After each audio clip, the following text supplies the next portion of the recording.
नमस्कार, मैं हूं अमित अजरावत और आप देख रहे हैं जम्मू संवाद। आज हम आपको एक ऐसी खबर दिखाएंगे और हम इस खबर के जरिए बताएंगे कि किस तरह से जम्मू कश्मीर के जो सरकारी अधिकारी हैं वो ये नहीं चाहते हैं कि जो सरकार है, जो सरकार का खजाना है उसमें कोई मुनाफा हो। वो बिल्कुल भी नहीं चाहते हैं कि सरकार को जो रिसोर्सेज यहाँ पर हैं, जिन रिसोर्सेज के जरिए, जिन माध्यम के जरिए सरकार के खजाने में पैसा आना है, वो पैसा बिल्कुल ना आए। क्योंकि ये सरकारी अधिकारी जहां पर अपना फायदा होता है वहां पर ये सरकारी अधिकारी जो है ये बड़ी दिलचस्पी वहां पर दिखाते हैं। दरअसल खबर स्वास्थ्य विभाग से जुड़ी हुई है और ये खबर कोई पहली खबर नहीं है जो हम पहली बार कर रहे हैं। हमने पहले भी जम्मू संवाद इस पर प्रमुखता से खबर दिखाता रहा है और जब जब हमने खबर दिखाई है तो वो इस पर कार्रवाई भी इसको लेकर होती रही है प्रशासन की तरफ से। दरअसल मामला जुड़ा है जम्मू के अलग अलग अस्पताल जो हैं, चाहे उसमें मेडिकल कॉलेज हो या फिर डिस्ट्रिक्ट हॉस्पिटल्स हो या फिर सब सेंटर्स हो, उनमें जो सरकार द्वारा, जब बीजेपी और पीडीपी की सरकार थी उस वक्त की सरकार ने जो दुकानें थी अस्पतालों के अंदर में, उन दुकानों का टेंडर किया गया था और करीब 50 से के लगभग जो है ये दुकानें थी जिनका टेंडर हुआ था और 21 करोड़ रुपए जो है उस टेंडर से सरकारी खजाने में आए थे। स्टेट एक्सचेकर को जो है 21 करोड़ रुपए का मुनाफा हुआ था। 3 साल का वो टेंडर था, लेकिन आज उस टेंडर को खत्म हुए करीब 2 साल बीत रहे हैं। अभी तक उस पर जो रीटेंडरिंग है या नए सिरे से जो उसकी टेंडरिंग होनी है उसको लेकर जो है ये सरकारी अधिकारी बिल्कुल मौन बने हुए हैं। किसी को कोई फर्क नहीं पड़ रहा है क्योंकि ये पैसा सीधे सीधे सरकार के खजाने में जाना था, यहाँ पर कमीशन वाला चक्कर नहीं था। शायद इसी वजह से सरकारी अधिकारी जो स्वास्थ्य विभाग के आला अधिकारी हैं वो चुप्पी साधे हुए हैं। पहले मैं आ जाता हूँ कि पैसों का मुनाफा देखिए, 21 करोड़ रुपए का वो उस वक्त टेंडर हुआ था 3 साल के लिए, यानी कि 7 करोड़ रुपए हर साल सरकार के खजाने में जाने थे। उसके बाद क्या हुआ कि 3 साल बीत जाने के बाद मैक्सिमम लगभग अभी सभी दुकानें जो हैं वो बंद हो चुकी हैं। तो ऐसे में अब फिर से टेंडर होने थे लेकिन टेंडर नहीं हुए। आज करीब 2 साल बीत गए हैं। उस 2016 का ये मामला है जब ये टेंडरिंग हुई थी, जब बीजेपी और पीडीपी की सरकार थी। उस वक्त ये दुकानें जो है उनका टेंडर किया गया था। जीएमसी में भी एक दुकान थी, सुपर स्पेशलिटी में थी, गांधीनगर में थी, साइकेट्रिक हॉस्पिटल में थी, सीडी हॉस्पिटल में थी। ये 5 प्रमुख जो हॉस्पिटल जम्मू के यहाँ पे थी। बाकी अलग अलग जिलों में, कठुआ में, सांबा में, डिस्ट्रिक्ट राजौरी वाले इलाकों में, उधमपुर वाले इलाकों में, वहां पर भी ये दुकानें ओपन हुई थी। अब जिस कंपनी को ये दिया गया था तो उस कंपनी ने सिर्फ और सिर्फ अपना मुनाफा कमाया, क्योंकि उस पर लगातार आरोप उस पर लगते रहे थे। उसके खिलाफ कई बार हमने अलग अलग चैनल्स पर देखा, हमने खबरें, हमने आपको ये भी दिखाया कि एक कंपनी जो भारत सरकार के साथ, जो मंत्रालय के साथ, मिनिस्ट्री ऑफ कॉर्पोरेट अफेयर्स के साथ खुद को एग्जिस्ट नहीं कर रही है, वो वहां से खत्म हो चुकी कंपनी है और उसने अपना कॉन्स्टिट्यूशन जो है वो चेंज कर ली। जब कॉन्स्टिट्यूशन चेंज कर लिया तो उसके बावजूद जो है यहाँ पर वो कंपनी, पुरानी कंपनी दुकानें चला रही थी, यहाँ पर दवाइयाँ बेच रही थी। अब ऐसे में वो भी एक जांच का विषय था। हमने उस वक्त भी ये सवाल खड़े किए थे, लेकिन सरकारी अधिकारी बिल्कुल चुप्पी साधे हुए थे। लेकिन अब फिर से बात अगर करें इस 21 करोड़ वाले टेंडर की, तो अगर फिर से आज वो टेंडर होता है तो आप हिसाब लगाइए, यकीन मानिए 21 करोड़ से ज्यादा ही पैसे जो है सरकार को आ सकते हैं। अगर आप 3 साल के लिए भी अगर इस टेंडर को फिर से रिटेंडर, अगर आप इन दुकानों की रिटेंडरिंग आप दोबारा से करते हैं, नए सिरे से जो टेंडरिंग आप करते हैं, तो आपको करोड़ों रुपए का मुनाफा सरकारी खजाने में जाएगा। वो पैसा अलग अलग जगहों पर जो है इस्तेमाल होगा। स्वास्थ्य विभाग की जो हालत है, जो उसकी सेहत खुद बिगड़ी हुई है, जो स्वास्थ्य विभाग है उसकी सेहत को आप दुरुस्त कर सकते हैं। लेकिन सरकारी अधिकारियों को कोई फर्क नहीं पड़ता है, क्योंकि ये जो पैसा है वो जनता की उसकी सेहत के लिए जो इंफ्रास्ट्रक्चर बनाना है, उसकी देखभाल के लिए जो इंफ्रास्ट्रक्चर बनाना है, उसके लिए ये पैसा इस्तेमाल होना है। हालांकि अगर हम बात करें पिछला जो 21 करोड़ था, उस 21 करोड़ का कहां पर वो इस्तेमाल किया गया ये अभी तक कोई भी नहीं जानता है और सरकारी अधिकारियों ने भी कभी इसको प्रमुखता से जो है नहीं दिखाया कि इस पैसे का इस्तेमाल कहां किया गया। इसके साथ साथ आपको यह भी बता दें, हैरानगी यहां पर भी होती है और यहां से ही सवाल खड़े होते हैं कि आखिर इसमें जांच क्यों नहीं हो रही है।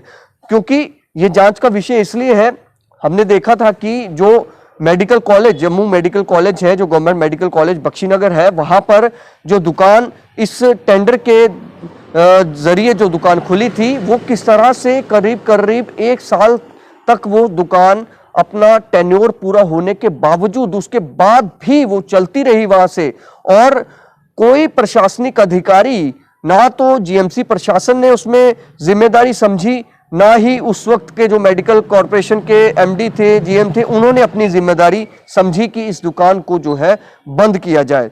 हालांकि सबसे ज्यादा जिम्मेदारी सरकार की बनती थी, स्वास्थ्य विभाग के जो आला अधिकारी थे उनकी जिम्मेदारी बनती थी कि वो यहाँ पर इन दुकानों का जब टेंडर खत्म हुआ, जब टेंडर का जो टाइम है, जो उनकी जो अलॉटमेंट का जो टाइम है, उस अलॉटमेंट का टाइम जब खत्म हो गया तो आपको वो दुकानें बंद करनी थी। उसके अलावा एसएमजीएस में भी ज्यादा टाइम, जो समय खत्म होने के बाद भी ये दुकान चलती रही। उसके बाद सुपर स्पेशलिटी में और भी कई जगह हमने आपको दिखाया था कि और जगह पर भी समय 3 साल पूरा होने के बावजूद ये कंपनी जो है यहाँ पर दुकानें चलाती रही। और सबसे बड़ा फर्जीवाड़ा वो था कि कंपनी ने अपना कॉन्स्टिट्यूशन चेंज करवा लिया, कंपनी का नाम चेंज करवा लिया, क्योंकि कंपनी के नाम पर ही सब कुछ होता है, बिलिंग होती है, एम्प्लॉयज रखे जाते हैं, जो भी काम होता है वो कंपनी जो रजिस्टर्ड होती है उसके नाम पर होता है। संयोग एंटरप्राइजेज जो थी वो उसने अपना जो कॉन्स्टिट्यूशन था उसको चेंज करवा लिया था उस वक्त, लेकिन ड्रग डिपार्टमेंट जो था उनको कोई कानो कान खबर नहीं थी। हालांकि होगी भी, लेकिन उन्होंने कोई कार्रवाई नहीं की। लेकिन उसके बाद अब अगर बात करें तो अब यहां पर चुप्पी क्यों साधे हुए हैं ये जो अधिकारी हैं? क्यों नहीं इन दुकानों को फिर से इनकी रिटेंडरिंग जो है वो की जाती है, दोबारा से इनका नए सिरे से टेंडर किए जाए, ताकि जो सरकार को जो मुनाफा होना है वो कम से कम मुनाफा उस टेंडर से आए और आपका हेल्थ इंफ्रास्ट्रक्चर जो है वो बेहतर बन सके। क्योंकि आपके पास हमने देखा कि कोविड में किस तरह से लाचार था प्रशासन, लचर व्यवस्था थी, मरीज मरते जा रहे थे, ऑक्सीजन की कमी थी, ऑक्सीजन प्लांट नहीं लगा पाए, कहीं पैसों का अभाव था, कहीं आपकी प्लानिंग नहीं थी। अगर प्लानिंग होती, इस तरह के जो आपके पास रिसोर्स होते हैं, ये आपके पास एक जरिया है पैसा जो है इकट्ठा करने का, सरकारी खजाने में पैसा इकट्ठा करने का, जनता के लिए उस पैसे का सही इस्तेमाल करने का आपके पास एक ऑप्शन है। लेकिन आप सरकारी अधिकारी जो हैं वो आंखें मूंद बैठे हैं। हो सकता है कि उनको इसमें खुद का कोई मुनाफा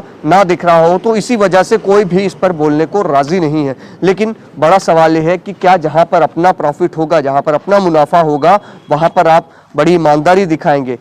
जहां पब्लिक के लिए मुनाफा करवाना है, जहां जिस सरकार से आप तनख्वाह लेते हैं, जिस पब्लिक के टैक्स पर आप पैसे, आपको सैलरी मिलती है, उस पब्लिक के लिए और उस सरकार के लिए आपकी ईमानदारी कब आखिर जागेगी?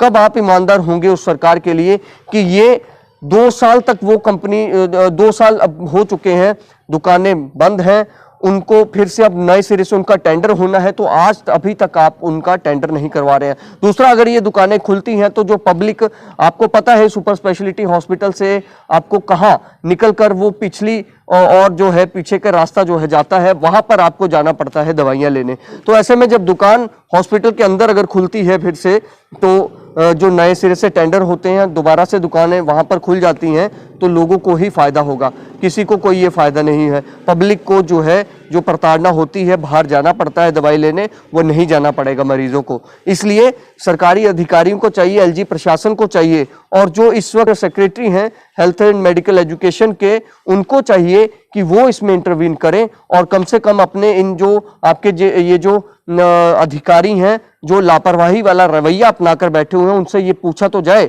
आखिर आपने इस पर क्या किया, ये इस पर क्या आपने जांच की? और जो पुरानी कंपनी जिसको टेंडरिंग की गई थी उस वक्त, संयोग एंटरप्राइजेज, जो अब संयोग हेल्थ केयर लिमिटेड बन गई हुई है, क्या इस पर आपने जांच बैठाई कि इसने क्या क्या किया है? कैसे ये कंपनी खत्म हो चुकी है अपना कॉन्स्टिट्यूशन चेंज करवाने के बावजूद, जहां पर जो है यहाँ जो है वो काम कर रही थी? आखिर वो जो पैसा आता था वो जीएसटी भरती थी, आखिर वो जो सेल होती थी वो पैसा कहाँ जाता था, किस खाते में वो चीजें दिखाई जाती थी? आपको ये भी जांच करवानी होगी, और ये भी जांच करवानी होगी आखिर इसमें कौन अधिकारी जो है वो नहीं चाह रहे हैं फिर से यहाँ पर टेंडरिंग हो, नए सिरे से टेंडरिंग की जाए, और सरकारी खजाने में जो बड़ा मुनाफा, करोड़ों रुपए का मुनाफा होना है, वो मुनाफा आया जाए, ये जांच भी करवानी बेहद जरूरी है। पूछा जाना चाहिए कि क्यों नहीं इस पर कोई अभी तक नए टेंडर जो है हो रहे हैं, क्यों नहीं अभी तक फिर से सरकार को जो ये टेंडर के जरिए